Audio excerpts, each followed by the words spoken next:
Mary Celeste, American brigantine that was found abandoned on December 5, 1872, some 400 nautical miles, 740 kilometers, from the Azores, Portugal.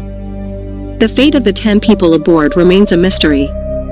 The ship was built in 1861 at Spencer's Island, Nova Scotia, Canada, and named the Amazon. After being launched on May 18, 1861, it encountered a number of mishaps.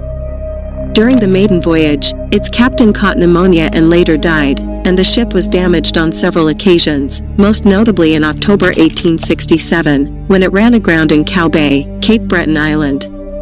The following year, the Amazon was sold to American Richard W. Haynes, who renamed it the Mary Celeste. The ship underwent significant structural changes over the next several years, and it was eventually sold to a group that came to include Captain Benjamin Spooner Briggs.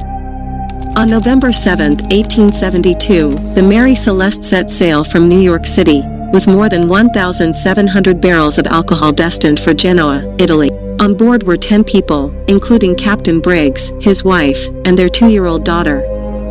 Over the next 2 weeks, the ship encountered harsh weather. According to the last log entry, dated November 25, the Mary Celeste was some 6 nautical miles, 11 kilometers, from the Azores. 10 days later, the vessel was spotted by the British brig Dei Grazia. Crew from that ship boarded the Mary Celeste and discovered it deserted. Although there was more than 3 feet, 1 meter, of water in the hold, an amount that would not have caused panic, the vessel was seaworthy. Adding to the mystery was the fact that the cargo and personal belongings were largely undisturbed, although a longboat was missing. It appeared that the ship had been abandoned quickly. Crewmen from the Dei Grazia sailed the Mary Celeste to Gibraltar, some 800 miles, 1,482 kilometers, away. Their British authorities conducted an investigation, which ultimately found no evidence of foul play. The mystery garnered some attention, but it became famous in 1884, when Arthur Conan Doyle published J. Habakkuk Jeffson's Statement, a short story about a survivor of a ghost ship called the Marie Celeste. In his account, a revenge-seeking former slave killed the passengers. While that was purely fiction, many theories were put forward to explain what happened. Most, however, seemed unlikely. There were no signs of violence or missing cargo, casting doubt on claims of mutiny, murder, and piracy. In addition, there was no evidence to support the claim that an explosion caused by alcohol fumes caused the ship to be abandoned. A more likely scenario is that Captain Briggs erroneously believed his ship was taking on too much water and was about to sink.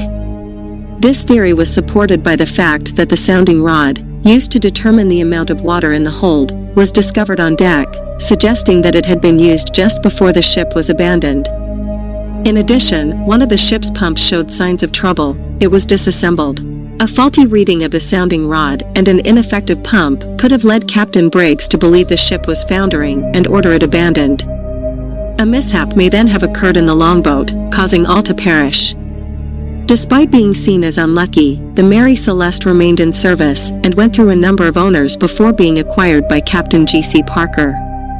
In 1885, he deliberately sailed it into a reef near Haiti as part of a plan to defraud an insurance company.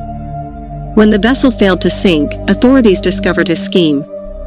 The Mary Celeste, however, was damaged beyond repair, and it was left on the reef, where it deteriorated.